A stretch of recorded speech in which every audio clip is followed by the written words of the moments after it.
Hello viewers, আসসালামু আলাইকুম। আজকে আমরা আলোচনা করব দুই টুকরা বরফ একসঙ্গে চেপে ধরলে জোড়া লেগে যায়, কারণ ব্যাখ্যা করো। তো দুই টুকরা বরফ একসাথে যদি চেপে ধরি তাহলে এটা জোড়া লেগে যায়, এটার কারণটা কি?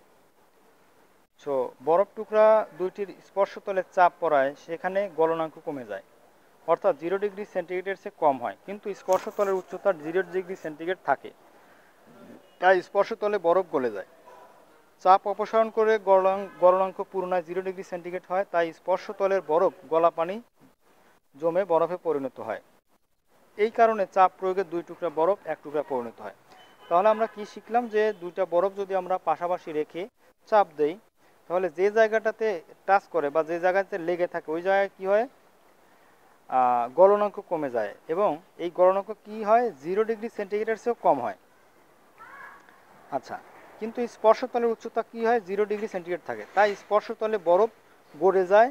চাপ অপসারণ করলে গলনাঙ্ক পুনরায় পুনরায় যখন 0 ডিগ্রি সেন্টিগ্রেড হয়, তাই স্পর্শতলের বরফ গলা পানি জমে আবার বরফে পরিণত হয়। এই কারণে চাপ